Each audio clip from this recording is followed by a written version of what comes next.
bakabaho batibuka Imana, abantu bakabaho batibuka n'abantu, akibuka we n'umuryango we. Umugore wanjye iraburengera nawe Imana izakurengere, ujye ugira butabara nawe Imana izagutabara, ujye ugira buvuganira nawe Imana izakuvuganira. Ujye ushaka gukorerwa ujye ubikorera abandi.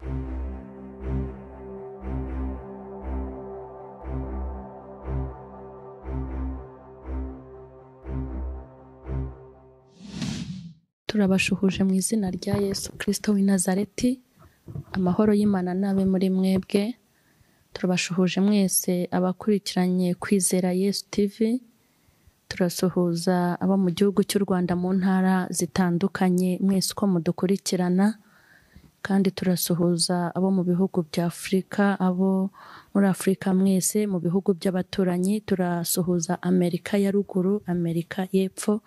Turasuhuza abo muri Australia. Turasuhuza abantu benshi batandukanye tutabasha gusubiramo.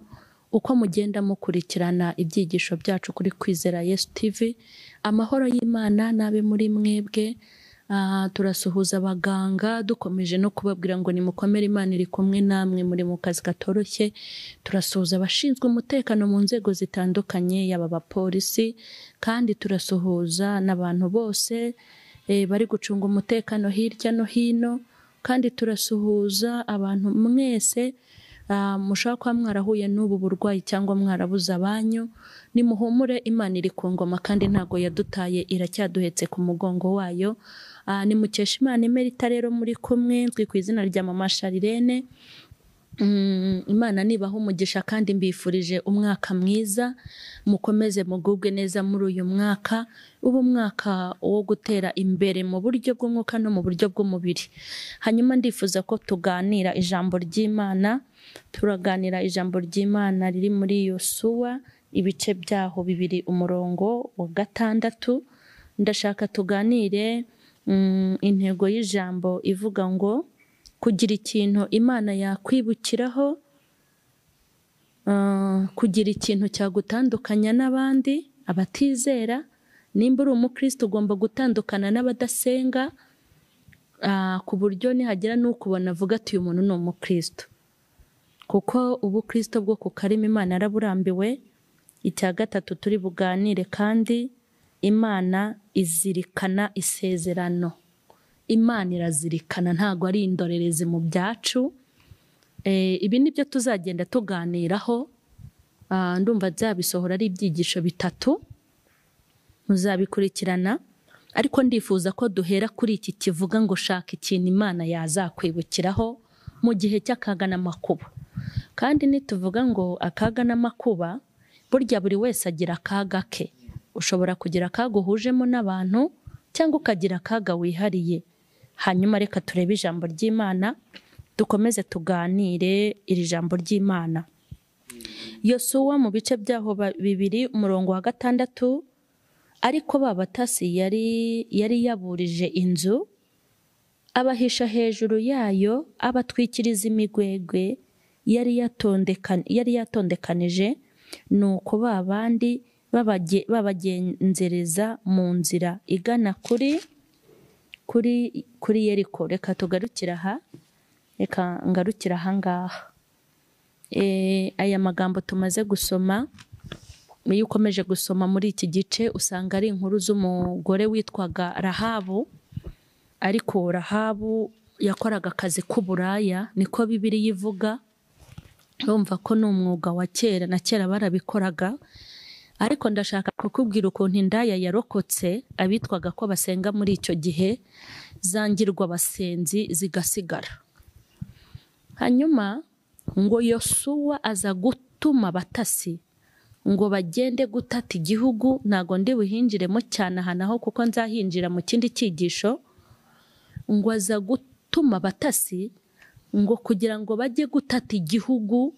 Muri make yohereza amaneko kugira ngo ajye kureba aho bazatera banyuze, naho bazanyura bagiye mu gihugu. Haleluya! Yohereza abantu kugira ngo barebe n'inzira, barebe na bene gihugu uko bameze. Hanyuma ngo bajya gufatamo abagabo 3 ngo bajya gutata igihugu. hanyuma ngo babagabo ngo bamaze kugera mu murwa bene igihugu barabimenya, ngo bamaze kubimenya bashyira amakuru umwami, ngo baragenda baramubwira bati twabonye abagabo kandi abo bagabo ntibasanzwe. Imana ishimwe. Burya abantu b'Imana ntago basanzwe. Iteka ni wumva uri umuntu w'Imana ukumva uri umuntu usanzwe n'abantu bakagufata nk'umuntu usanzwe, nuko ntacyo baba bakubonyemo.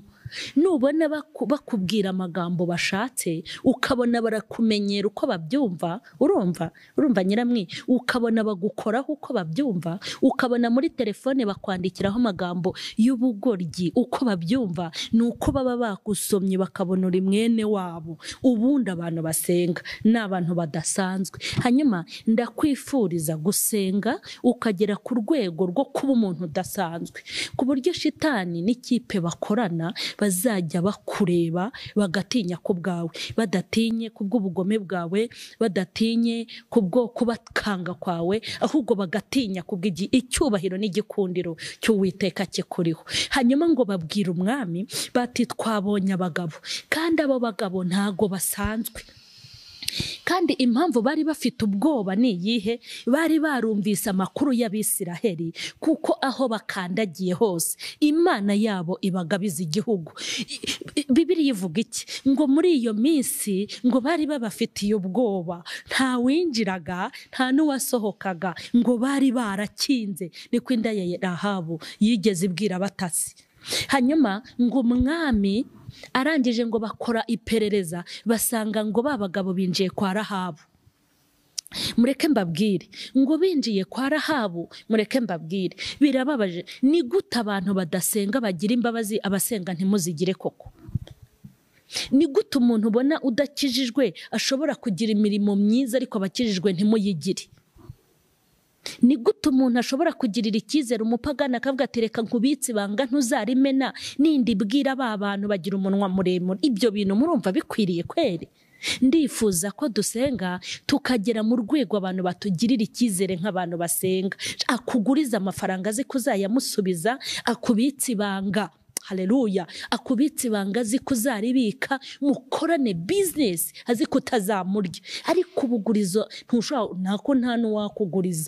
Ubu kuguriza umuntu ni nko kumwihera. Imana rero idutabare. Hanyuma ngo yandaya ihisha abatasi. Bibiliya ivuga iki? Ngo yandaye ihisha abatasi, ngo ibajyana ngo mu cyumba cyo hejuru, ngo irangije ibatwikiriza imigwegwe. Ariko ni gute indaya ishobora guhishira abantu? Ni gute indaya ishobora gutwikira aba batasi? Ni gute ishobora kubagirira imbabazi? Hari ibintu dukwiye guhindukaho, hari ibintu dukwiye gukizwaho, hari ibintu. Ni gute umuntu ashaka umukozi akamubura kandi abashomeri ari benshi? Ni gute abashomeri buzuye mu nsengero kandi na ba nyiri business bari kubura abakozi? Ibi bintu ntago mbyumva. Ngewe numvaga twari dukwiye kugera mu rwego abashoramari bakenera abakozi bakajya kubashaka mu nsengero, ariko nta mushoramari wajya gushaka umuntu mu rusengero, kuko mujya murya abantu mukabiba mukabasahura, ariko ntago ari uko byari bikwiye kugenda. Imana iturengere. Hanyuma ngo barangije ahisha yandaya ihisha abatasi. Hanyuma ngo baza kuyishaka iyo ndaya, baramubwira bati Rahabu turakuzi mu bagabo baje iwawe, kuko aricuruzaga mu bagabo baje iwawe harimo n'abatasi. Hanyuma turavuze ngo basohore mu nzu yawe hanyuma ubazane. Indaya ya Rahabu igira ubwenge, Imana iduha ubwenge. Indaya irababwira iti rero murabizi ko akazi nkora umwe arinjira undi agasohoka nkinjiza undi. Rero twebwe nyine murabyumva twabirangije baragenda, kandi koko ibyo ntago bari kuyibibwira kuko ibiri mu kazi nyine. Twabirangije baragenda, hanyuma nimutambikiye mugendeye mwiruke wenda murabafatira mu nzira. Abandi rero baratoromiyo baragenda, haleluya. Ariko ngo bamaze kugenda yandara yayegera abatasi, amina.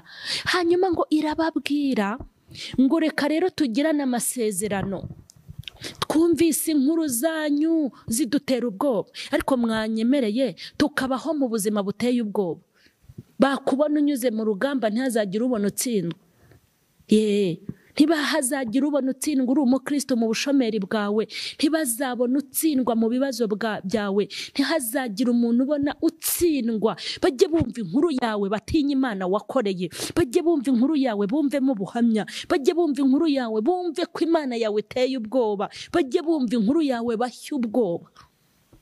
Ntibakumve nawe byaragucanze, ntibakumve ngo nawe wasubiye ku icupa, ntibakumve ngo wagiye nawe wasubiye mu byaha, ntibazumve ngo nawe waratorotse kubera kwambura, ntibazumve ngo nawe waratsinzwe uri umukirisitu. Ndifuza ko inkuru z'ubuzima bwawe zijye zibatera ubwoba kubwo gutsinda, ujye uhora urwana wirinda gutsindwa.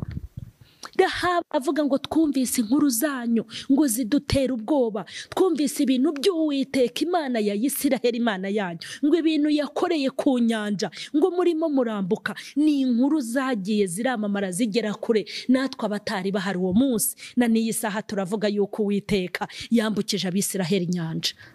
Ngo mwageze ku nyanja, ngo Egiputa yabakurikiye, hanyuma Imana yanyu ngo ishyira inkingi y'umuriro imbere yanyu ngo murabona, hanyuma igeze inyuma ku banyegiputa ihashyira inkingi y'umwijima, ngo bagenda bakabakaba, ariko mwebwe mugenderaho mureba. Ngo mugeze mu nyanja ngo twumva ngo byarakomeye, ngo ariko Imana yanyu ngo ica inyanja mo kabiri, hanyuma murambuka. Ngo mugeze hakurya ababisha ngo babakurikiranye, ngo Imana ihamagara amazi y'iburyo n'ay'ibumoso, inyanja irabarengera. Ngo hanyuma twumvise ayo makuru, natwe ubu rero turi kurya turi mwemenge, nta winjira nta usohoka, imiryango irakinze mu mudugudu, nta winjira nta usohoka, ntitunywa amazi, turi guhinda umushyitsi, dufite ubwoba ko Imana yanyu izabagabiza iki gihugu. Sifa kwa Mungu. Hanyuma tugirana isezerano ko nabahishe nkabanyijije ubugingo bwanyu n'ubuzima bwanyu, mwebwe ubwo Uwiteka azabaha igihugu, ko amakuru tuyafite ko muzakibona.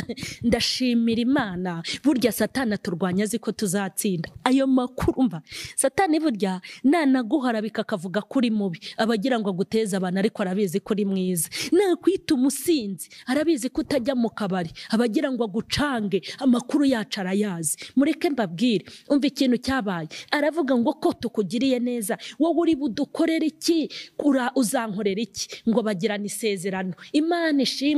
Mu kanya ndi buvuge ku gashumi gatukura mu kindi kiganiro, ubundi butumwa ndi bubagezeho nababwiye ko ari butatu. Ngo aravuga ngo ikintu tugiye kukubwira, kuko ukijije ubugingo bwacu, natwe turashaka gukiza ubwawe, kandi tugukizanye n'iki? N'umuryango wawe. Mureke mbabwire, nukira ntugakire wenyine.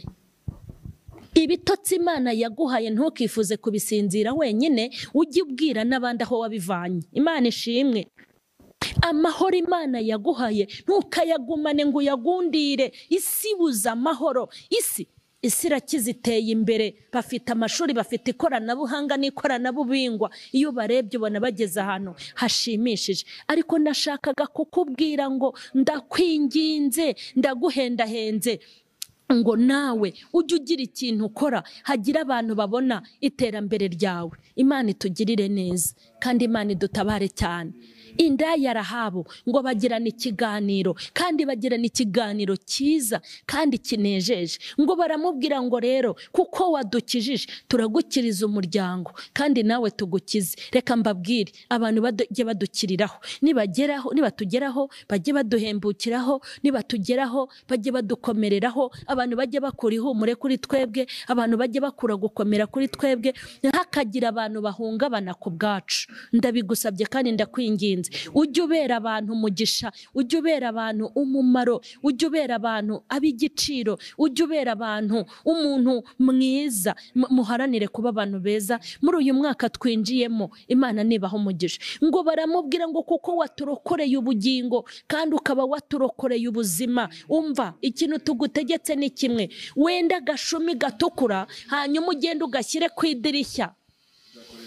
Ndeke mbabwire, wenda agashumi gatukura ugenda ugashyire ku idirishya, numara kugashyira ku idirishya twebwe tuzaza tukarebye, turagusezeranyije nitubirengaho Imana izabiduhore. Ariko nawe nutabikora ukagira ikintu uba, amaraso yawe ntazatubeho.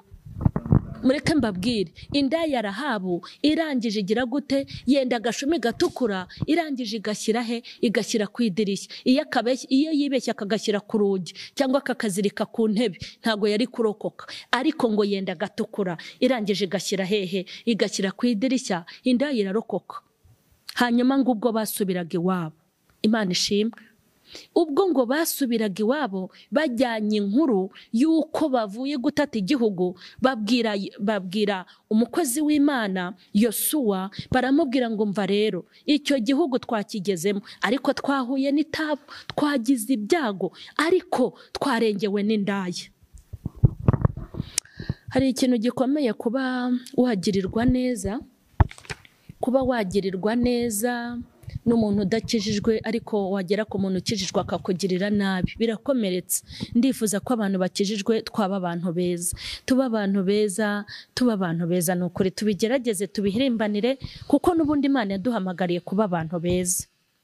Hanyuma ngo baravuga ngo ubwo ba nyiri igihugu bari baje kutugota, baje kudufata, indaya niyo yaduhisha, iduhisha mu migwegwe.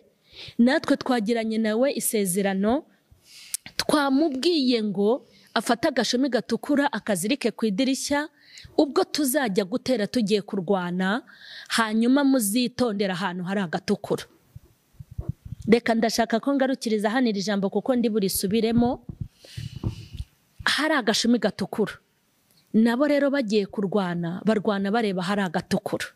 Reka ngaruke kuri iyi nda ya Rahabu. Rahabu nta kindi cyamurengeye. Rahabu yari yaramaze abagabo b'abandi. Rahabu yari yaratwaye abasore b'abandi. Burya rero yakoraga ibintu bitanejeje, ariko akora ikintu cyiza, ahisha abantu baje mu kazi k'Imana, ahisha abantu baje gutata igihugu, abagabo 3.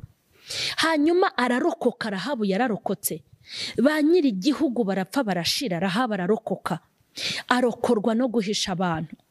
Ndashaka kukwibwirira wowe unkurikiranye aka kanya, ukurikiranye Kwizera Yesu TV, nagira ngo nkubwire ngo shaka ikintu Imana ishobora kukwibukiraho wageze mu makuba. Nituvuga amakuba, hari amakuba dusangiye turi twese, ariko hari n'amakuba agera ku muntu ku giti cye. Burya reka nkubwire, ushobora kugera mu makuba ugasenga ntibyumvikane. Ushobora kugera mu gihe cy'amakuba ugasenga ntibyumvikane, ariko wakibutsa Imana icyiza wakoze ugasenga bikumvikana. Ushobora kujya mu makuba ukajya gusengera mu mazi, naho wajya mu mashyuza. Amashyuza ni amazi ashyushye y'icyangugu, ukayaryamamo nako mwashyushye. Imana ntibiha agaciro, ariko wakibutsa Imana kubw'ibyo wakoze bikayitera kukurengera. Ngira ngo mbwira abantu, mugabanye amagambo mwongera ibikorwa, mugabanye amagambo mwongera imirimo. Amagambo ntawe utayagira, ahubwo tugire ibikorwa byatuma Imana iturengera. Urugero, hari ukuntu abantu babaho, abantu bakabaho mu buzima, bakabaho batibuka Imana. Umuntu utibuka Imana ntiyibuke n'abantu, ngewe ntera ubwoba. Bakabaho batibuka Imana, abantu bakabaho batibuka n'abantu, akibuka we n'umuryango we, umugore wanjye, abana banjye, akimenya, akizirikana, akikunda, akifata neza mu buryo bwose. Ariko ikintu kibabaje giteye agahinda, yahura n'ibibazo, yahura n'ibyago, yahura n'ibigeragezo, yahura n'ibimukomereye, yahura n'ibimushaririye, yarangiza agatangira gusenga atakira Imana, akabwira Imana ati Mana ndengera. Burya nimba ushaka ko urengerwa n'Imana, nawe ujye urengera abantu. Ujye ugira burengera, nawe Imana izakurengere. Ujye ugira butabara, nawe Imana izagutabara. Ujye ugira buvuganira, nawe Imana izakuvuganira. Ujye ugira umutima mwiza, ibyo ukora uzabisanga imbere, naho ubikorera atabyibuka, naho ubikorera atabizirikana, ariko nzi neza ko Imana yacu irazirikana. Hanyuma rero amagambo make ibikorwa byinshi. Uti Imana naragukoreye ndengera. Burya igireba nuko wayikoreye, ikareba n'inyungu wari ubifitemo. umuntu akicara ati Mana tabara abana banjye dore bigeze ahakomeye. Ese we wigeze utabara abandi igihe wari ubifitiye ubushobozi?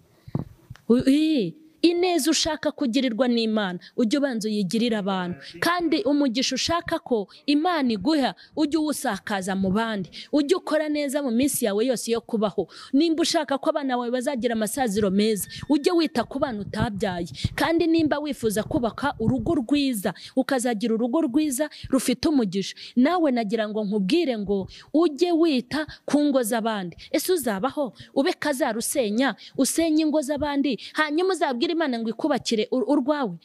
Uzabaho wirirwa uhombya abantu hanyuma ngo Imana izakungure mu byawe? Uzabaho wifuriza abantu ibyago n'amakuba hanyuma Imana nawe izagufate igihora ikugirira neza? Ibyo ushaka gukorerwa ujye ubikorera abandi. Nimba kuvuga abantu bibababaza, nimba kukuvuga bikubabaza, nawe ntukavuga abandi. Iyo bagututse nimba ubabara, nawe ntugatoka abandi. Nimba kukujyana muri gereza byakubabaza bakubeshyeye, nawe ntukagira abandi ujyanayo. Ibintu byose umuntu akora azabyiturwa. Tugiye gusenga Imana, nagira ngo nkubwire ngo ko wirirwa usenga Imana uyibwira ngo yaratinze, uyibwira ngo kwita gutabara, wicaranye iki cyatuma ikurengera? Ni iyihe mirimo wicaranye? Ni ibihe bikorwa ufite? Hindura ingeso zawe, hindura imico yawe. Tugiye gusenga Imana igushoboze. Imana niguha imbaraga, ongera ubitekerezeho. Imana y'imbabazi nyinshi ndetse n'imbaraga zitarondoreka, wambaye icyubahiro no gukomera, ugira neza bugacya bukira. Ndagushimye cyane Mana kubw'ubu butumwa uduhaye muri iki gitondo, ukaba udufashije no kubutanga. Izina ryawe ryamamare, zina ryawe nirishyirwe hejuru, imbaraga zawe nizikomere ze kuba ku bantu bawe. Ndabasabira imbabazi aho bananiwe kandi aho batsinzwe, aho bagize intege nkeya, aho bagiye bacogora, aho bagiye bafata imyanzuro itari myiza, aho bikunze bakizirikana, aho batamenye icyo washakaga n'icyo wari ukeneye. Mwami, ndasengera abantu bawe badukurikiriye kugira ngo imbabazi zawe zibabeho, urengere abantu bose Mwami, abari mu kaga no mu makuba, ari mu byago no mu bigeragezo, buri wese akore neza kugira ngo uzamwibuke. Ndagushimye ko wadufashije muri uyu mwanya. Cyubahiro n'ikibi cyawe ni mu izina rya Yesu, amen. Hanyuma rero ndabashimye cyane, mukomeze mukore subscribe kuri Kwizera Yesu TV no kuri Mama Sharirene Official. Ni mbifurije rero amahoro y'Imana n'ubundi naho butaha. Imana ibaho umugisha, amen.